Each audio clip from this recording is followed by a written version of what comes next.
Welcome to Whiteboard FM.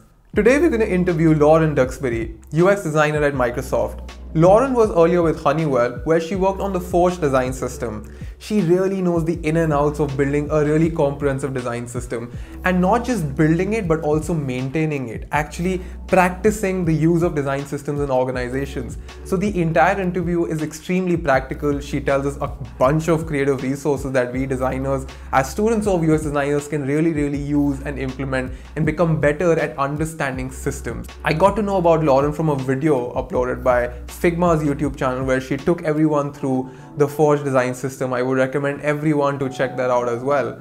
So without further ado, let's get started. This is Ansh Mehra and you are watching Whiteboard FM.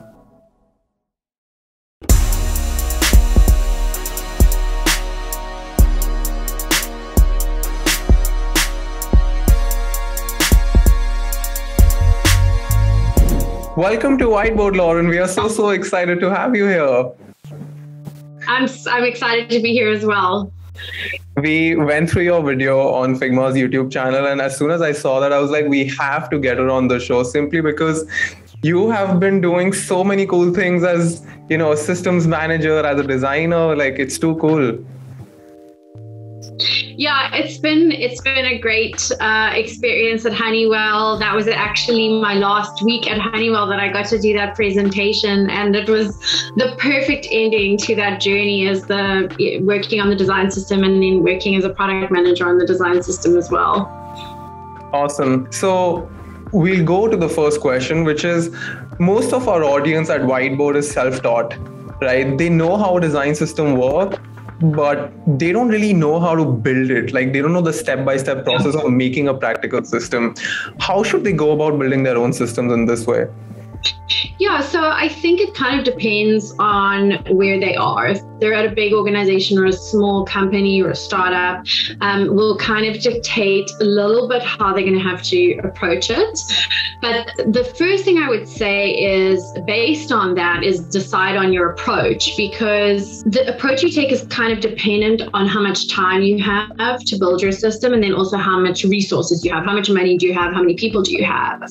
And so if you're at a bigger company and they've, given you a big budget and a lot of time to work on it, and they're being really patient about it, you can take the approach where you build out the full system and then release it in like one big batch. But most of the time, even at a big company with a lot of resources, you're still resource constrained.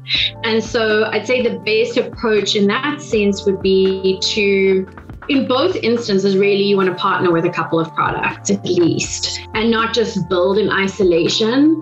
But if you're going to go the second route, where you're building piece by piece, you need to partner with those products, see what the most common components are, common across the board, find the common themes and start that way, rather than building in isolation and then releasing everything in one foul swoop.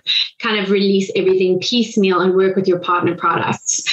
So that's the first thing you kind of have to do, is like, what approach am I going to take? Am I going to build everything and release everything at once? Or am I going to build what's most common in these partner products of mine and then release it kind of piecemeal?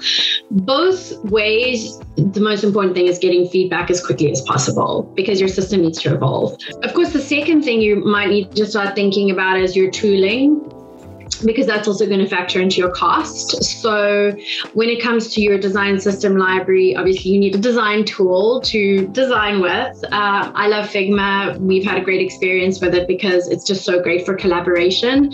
But your team might decide you prefer XD for whatever reason, because maybe you like the audio tools with their prototyping or something like that. I just love how collaborative Figma is. And then, of course, on top of the actual component library and your design tool, you need to think about how you're going to publish it, how you're going to version it, all of those things. How are you going to get feedback? You need to think about how you're going to document your design system, because a design system isn't just a component library that you just leave hanging in a design tool somewhere. You actually have to document how the components work. When should a designer use them? Why should they use this component over another component? You might want to, really get into your specs and redline for your developers if they're going to be coming in afterwards and reading your documentation to know how to build the design system and code. Some designers I've seen are using Figma as their documentation site. I wouldn't really recommend that because a lot of feedback we got as a design system team was people liked search. And then when you actually get developers on your design documentation, Figma's not going to cut it because they're going to want things like sandboxes and code snippets. And the other thing about, doing documentation in a design tool is like you don't have simple things like spell check. So you really want to think carefully about where you're doing your design system documentation for longevity. A lot of big companies are forced to use things like Confluence. But, if you want to make it super simple and lean, you could go with something like Webflow. There's some great other tools out there. Zero Height is fantastic. Knapsack is fantastic. You also want to think about when you're tooling, what am I going to use to manage my time and the timeline of the product. So you have to think about, something like a Monday or Jira. So you can assign tasks, and when the system starts to get built and people are bringing in bug tickets and things like that, you have to be able to manage that. So think about kind of short term, how are we going to manage building this thing? And then also long term, how are we going to manage requests and contributions and things like that? And then the third thing you need to think about in terms of your design system and like how to build it is communication and governance. What tools am I going to use for that? So do you have a Teams or a Slack? Are you going to set up email marketing for your design system? Like how big is your team and what are you really capable of will kind of dictate that. I'd say kind of after you've thought about those basic things, then you just need to start. And the best way to start is to start gathering your inspiration and your resources. So if you are lucky enough that you've got a couple of products that you're partnering with, say you might be on one of those products, get on a product like Miro, one of those big whiteboarding places where you can have a board and you can cross-collaborate with devs and product managers and other people in the company and just start gathering examples of screens, start finding patterns, start finding themes, start gathering inspiration about the design systems you like. It can be anything from, I like the way they designed this component to, I love the way they do their feedback requests, or I love the way they've designed their documentation, or I like their blog. All those things. Just start gathering inspiration, start gathering resources, put them on a Miro or one of those places where you can just dump and just all collaborate live and find themes. And that's, I think, the best place to start. And yeah, just get started and trust your process and get feedback early. And then it'll just kind of evolve from there and you'll see what tools you need to add or take away and what's making your life easier and what's not. It'll just kind of evolve naturally. And, one more thing. One more thing I just remembered. Always document as you go. I had a lot of designers when we were designing, they'd leave documentation right to the end. And I would always document as I went. And I just found it so much easier. And then when I started telling others, do it like this, because as you document as you go, you're more intentional and you think through stuff more. So, and then if you only document everything at the end, it can kind of seem like a bit of a pain, kind of like homework. So I always found it easier to do that as well. That is a very good point. Yeah, I've actually sensed this as well, that when you write something, you add that intent. That's very true. Yeah.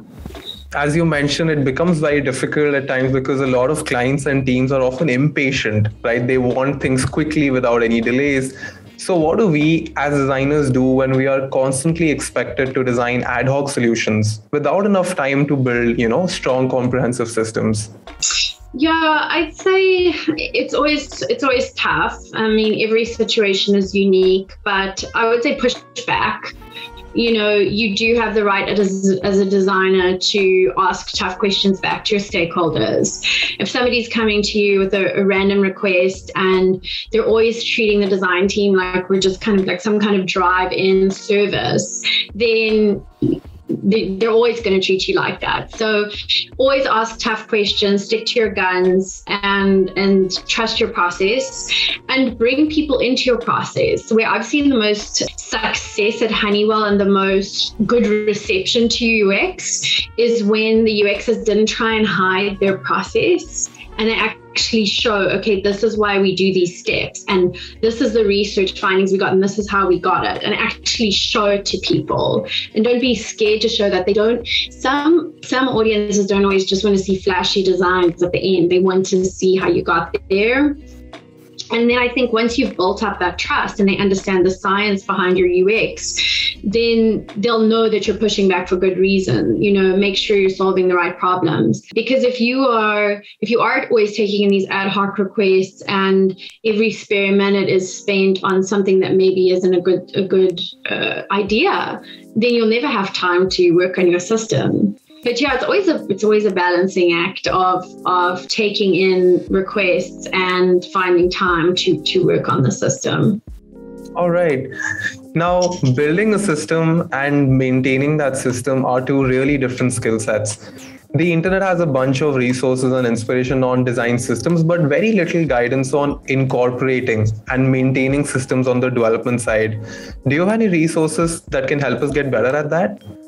Yeah, I really like Nathan Curtis. He writes amazing articles and blogs, and I have found his articles to be the most balanced in terms of finding a balance between dev and design needs. And then I think he has a consultancy called H Shapes, and that's where he has a lot of blogs as well. I mentioned a tool earlier, Knapsack. They're a company that builds sites, documentation sites for design systems, and they're tailored very much towards developers. And they also have a really great blog and some really, really great resources as well. There's some Slack channels you can join as well. I'm not very good with Slack, but a lot of people enjoy this one. Slack channel is called Teenage Design Systems.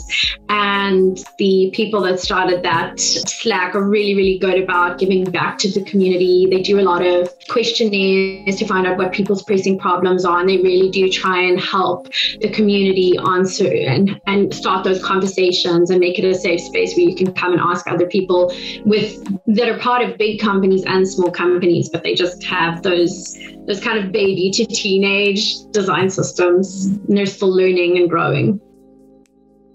Do you think designers can multitask between designing new features and working on design systems? Because most new startups can't afford a dedicated resource for these things. So it comes down to the designer to switch in between. Yeah, yes and no, because I am not a person that believes in multitasking.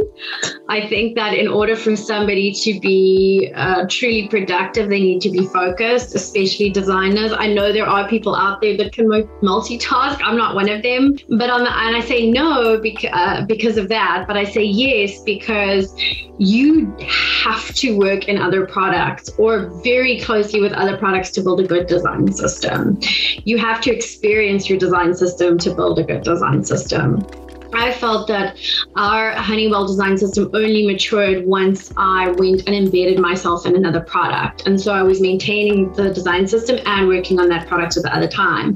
But it was the first time that I was actually able to experience what the components were like on a customer designer's end and what it was actually like to utilize them. And I saw so many gaps, and we would never have thought of those things if it wasn't for us embedding ourselves in other products. So yes, I do think that you should divide your time between the design system and another product, but it's ideal to have a dedicated team because design systems they're pretty easy to build. The building isn't the hard part, the maintenance is the hard part. So once you've built a design system, you have requests coming in for bugs, requests coming in for new components or enhancements, new features. You have people asking you, how do I use this new design tool I'm not used to? How do I use this component?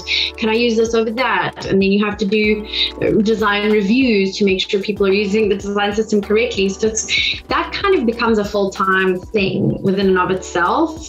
And so if you are splitting your time, you're going to find it really, really difficult to actually get flow in if you're constantly context switching.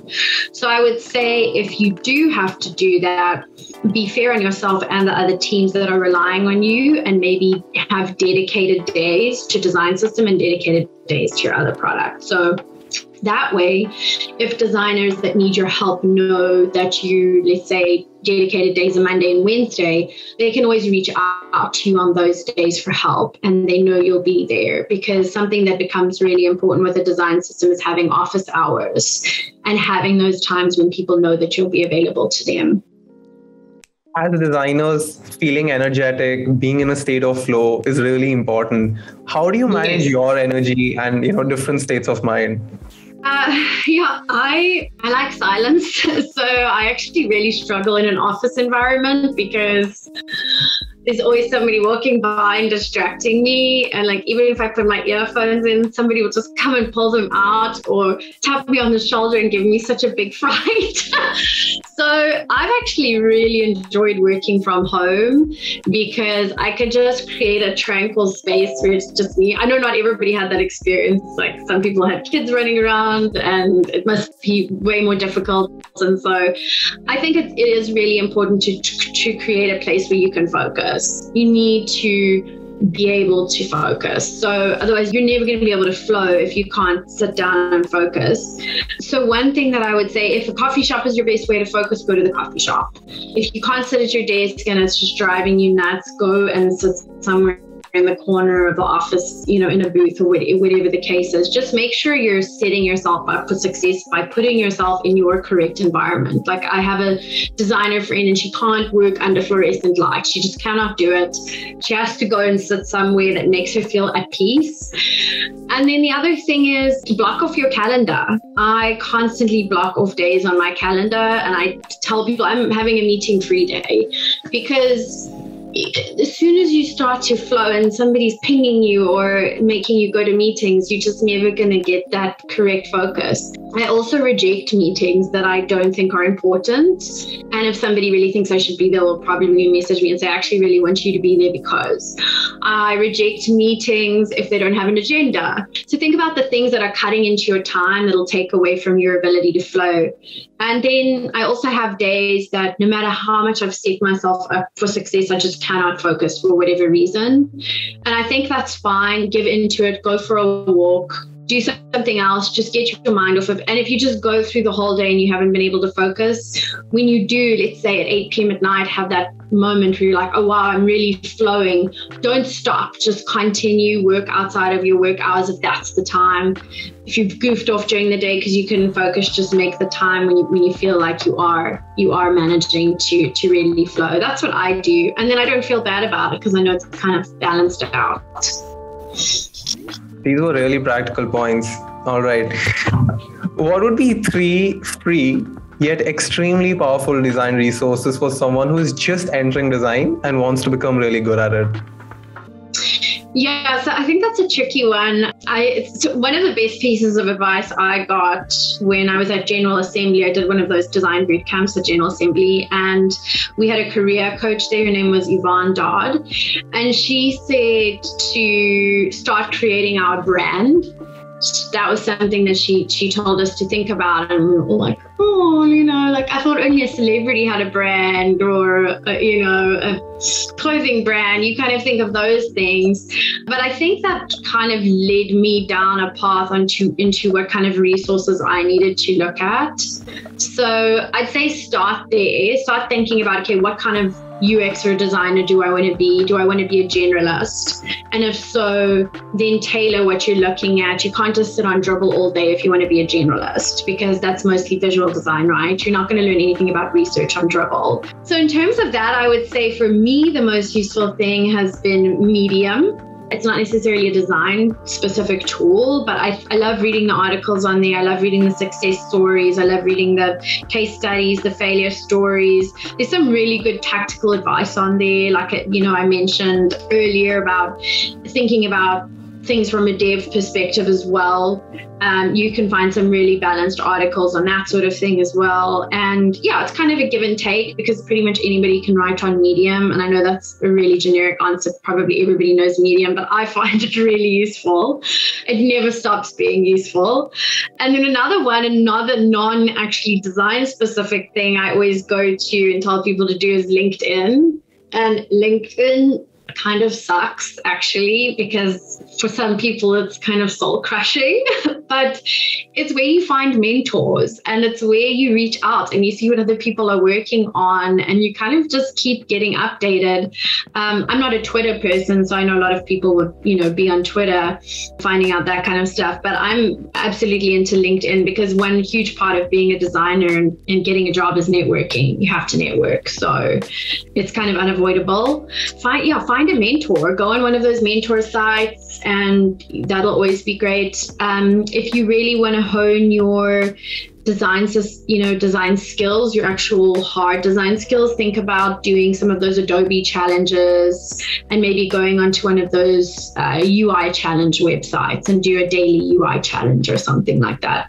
I've seen a lot of success with those. Just be careful of how much stock you put into those. That is literally just to develop your UI skills. Don't think that that's practicing full UX process. Yeah, and another thing that I always tell people to do is just continue to play with all the tools. Continue to play with all platforms, all operating systems. Don't get stuck on only knowing how to design for Apple products because you're going to get stuck in there. There's a lot of big companies out there. If you want to be an enterprise UX designer, you need to be able to design for Windows machines as well. So think about that too as you explore your skill set as a designer. All right. Awesome. Thank you so much, Lauren. I'm pretty sure that everyone is going to learn a lot from you. Where can people connect with you? Like if they want to follow your work, where can we find you? Thank you. Yeah, it's been great being here. You can reach out to me on LinkedIn. I'm always open for coffee chats, virtual meetings, anything like that. If you're in Atlanta, I'll be happy to meet up with you as well. That's where I live at the moment. You can find me on my website, Duxbury Creative. I think those will be the easiest things. I'm also on Instagram. You can get my Instagram link from my website as well. So yeah, just feel free to reach out to me at any time. Awesome. Thank you. Thank you so much for doing this, Lauren. Thank you. It's been so fabulous. Thank you. All right. Take care. Bye. Bye. You just finished an episode from whiteboard.fm.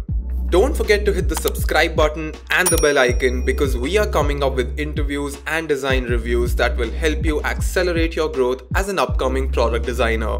This podcast is a part of the 10K Designers Network. Check out our website whiteboard.fm to learn more.